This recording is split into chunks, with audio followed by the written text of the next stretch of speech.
আসসালামু আলাইকুম। এখানে দ্বিতীয় অধ্যায়ের কিছু গুরুত্বপূর্ণ অনুধাবন কোয়েশন রয়েছে। আমি বলবো না যে এইগুলো থেকেই তোমাদের আসবে এক্সামে, ঠিক আছে? বাট এগুলো বেশি একটু গুরুত্বপূর্ণ। এক নম্বর কোয়েশনটা হচ্ছে কি? এক নম্বর প্রশ্নটা হচ্ছে যে 10 Mbps 10 Mbps অথবা 9000 বিপিএস বলতে কি বুঝো? আমি আবারও বলি 10 Mbps অথবা 9600 বিপিএস বলতে কি বুঝো? এখানে মূলত আমরা জানি বিপিএস হচ্ছে ব্যান্ডউইথের একক। সো তার মানে এখানে বোঝানো হয়েছে ব্যান্ডউইথটা। সো ব্যান্ডউইথ মানে কি আমরা মনে আসছিল এখনো যে আমরা বলছিলাম ব্যান্ডউইথ মানে হচ্ছে কি? ব্যান্ডউইথ মানে হচ্ছে ডাটা প্রবাহের হার। ডাটা প্রবাহের হারকে আমরা বলি ব্যান্ডউইথ। সো এখানে 10 Mbps বলতে বোঝায় প্রতি সেকেন্ডে 10 MB ডাটা প্রেরক থেকে প্রাপকে স্থানান্তরিত হয়। সেমভাবে 9600 বিপিএস বলতে বোঝায় প্রতি সেকেন্ডে 9600 কি বিপিএস মানে 9600 বিট ডাটা প্রতি সেকেন্ডে প্রেরক থেকে প্রাপকে স্থানান্তরিত হয়। তারপরে দেওয়া আছে তোমার 2 নম্বর প্রশ্নটা, সেটা দেওয়া আছে কি যে সিঙ্ক্রোনাস ডাটা ট্রান্সমিশন ব্যবহার করা সুবিধাজনক কেন? সো আমরা জানি সিঙ্ক্রোনাস, অ্যাসিঙ্ক্রোনাস, আইসোক্রোনাস 3 ধরনের ট্রান্সমিশন মেথড রয়েছে। এর মধ্যে সবচেয়ে বেশি সুবিধাজনক হচ্ছে সিঙ্ক্রোনাস ডাটা ট্রান্সমিশন মেথড। তার একমাত্র কারণ হচ্ছে কারণ সিঙ্ক্রোনাসে কি হয়, সিঙ্ক্রোনাসের বেলায় ডাটাগুলো আমরা কি বলছিলাম, ডাটাগুলো একসাথে একটা ব্লক আকারে যাওয়া আসা করে। এই একটা ব্লক, তার ভিতরে অনেকগুলা ক্যারেক্টার আছে এবং ডাটাগুলো যখন প্রেরক থেকে প্রাপকে যায়, প্রেরক থেকে প্রাপকে সেন্ড হয়, তখন কিন্তু সে ব্লক আকারে কি সেন্ড হয়। যার কারণে কি কোনো ডাটা হারানোর সুযোগ থাকে না এবং কোনো ধরনের ডাটা লস হয় না বিদায় গতিটাও বেশি থাকে এবং ইফিশিয়েন্ট অনেক এবং পারফরমেন্স ভালো থাকে, যার জন্য সিঙ্ক্রোনাস সবচেয়ে বেস্ট ডাটা ট্রান্সমিশন মেথড। তারপরে 3 নম্বরে দেওয়া আছে কি 3 নম্বরে দেওয়া আছে হাফ ডুপ্লেক্স ব্যবহার করা সুবিধাজনক কেন? সরি, ফুল ডুপ্লেক্স ব্যবহার করা সুবিধাজনক কেন? সরি, ফুল ডুপ্লেক্স ব্যবহার করা সুবিধাজনক কেন? কারণ আমরা জানি ফুল ডুপ্লেক্সের মধ্যে কি হয়, ডাটা প্রেরক থেকে প্রাপকে যে সময় যায় সেম সময়েই প্রাপক থেকে প্রেরকে আবার ব্যাক করতে পারে, মানে একই সময় ডাটা যাওয়া আসা করতে পারে। এটা উভমুখী সম্পর্ক এবং কি উভমুখী সম্পর্ক এবং একই সময়। যেহেতু একই সময় উভমুখী সম্পর্ক, তার মানে আমরা একই সময় শুনতেও পারি, বলতেও পারি। কোনো ধরনের মানে ওভারল্যাপ হলে কোনো ধরনের সমস্যা হয় না। তার জন্য হাফ ডুপ্লেক্স বা সিমপ্লেক্স থেকে ফুল ডুপ্লেক্স ব্যবহার করা বা ফুল ডুপ্লেক্স মোড ব্যবহার করা সুবিধাজনক। তারপরে তোমার 4 নম্বর কোয়েশনটা দেখো কী দেওয়া আছে, হাব এবং সুইচের মধ্যে কোনটি ব্যবহার করা সুবিধাজনক? সো হাব এবং সুইচের মধ্যে কোনটি ব্যবহার করা সুবিধাজনক? সেটা হচ্ছে সুইচ। কেন সুইচ ব্যবহার করা সুবিধাজনক? কারণ 1 নম্বর পয়েন্ট হচ্ছে সুইচে পোর্ট সংখ্যা বেশি থাকে। পোর্ট সংখ্যা, এইগুলাকে আমরা বলি port, PORT port, PORT port. Port সংখ্যা বেশি থাকে, তার কারণে কি হয়, সুইচের মাধ্যমে, সুইচগুলোর মাধ্যমে আমরা কি করতে পারি, বেশি সংখ্যক ডিভাইস কানেক্ট করতে পারি। এইভাবে 1টা 2টা 3টা 4টা 5টা 6টা 7টা 8টা এইভাবে আমি অনেকগুলা ডিভাইসকে যুক্ত করতে পারি। যেখানে হাবে পোর্ট সংখ্যা কম থাকে, তার জন্য আমরা সুইচের মতো এতগুলা ডিভাইস একসাথে আমরা কানেক্ট করতে পারি না। আর 2 নম্বর পয়েন্ট হচ্ছে সুইচ কি করে, ম্যাক অ্যাড্রেস নামক একটা কি ঠিকানা আছে, ম্যাক অ্যাড্রেস। সে এই ম্যাক অ্যাড্রেস কি করে ব্যবহার করে, ম্যাক অ্যাড্রেস ব্যবহার করে সে কি করে নির্দিষ্ট গন্তব্যে নির্দিষ্ট ডাটা পাঠাতে সক্ষম। সুইচ সুইচ কী করে, ম্যাক অ্যাড্রেসের সাহায্যে নির্দিষ্ট গন্তব্যে নির্দিষ্ট ডাটা পাঠাতে পারে, যার জন্য আমরা বলি হাব থেকে সুইচ ব্যবহার করা উত্তম। এই 2টা পয়েন্ট জানলেই চলবে। তারপরে 5 নম্বরে কী দেওয়া আছে, 5 নম্বরে দেওয়া আছে তোমাদের, দেখো মডেম বলতে কী বুঝো এবং রিপ্লেসে দেওয়া আছে ডিজিটাল সিগন্যালকে অ্যানালগ সিগন্যালে রূপান্তর করা যায় কি না। এই প্রশ্নটা অনেকভাবে ঘুরে আসতে পারে।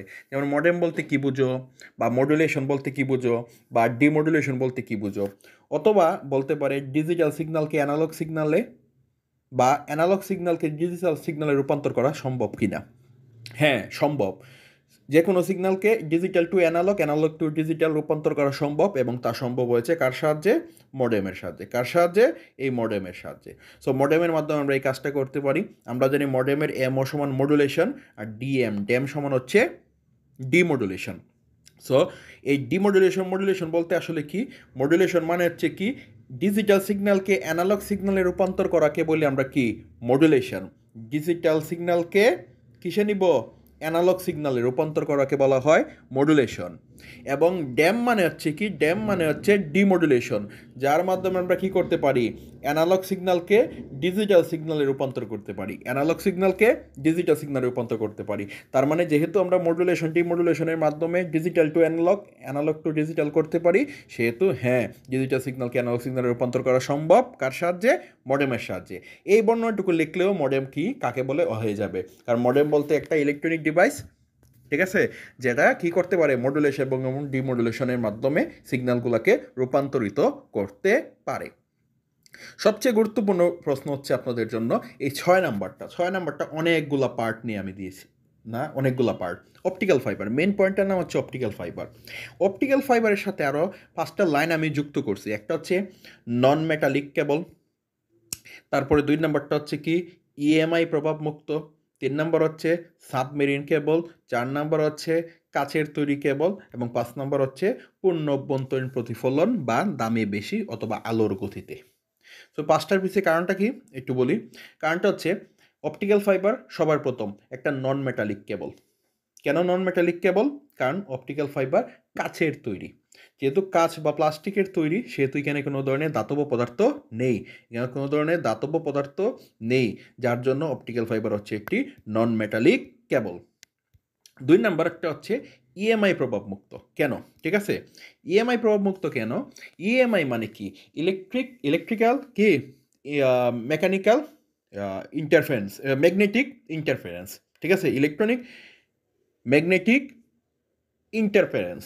সো এই ইএমআই প্রভাবমুক্ত কেন বলা হয়?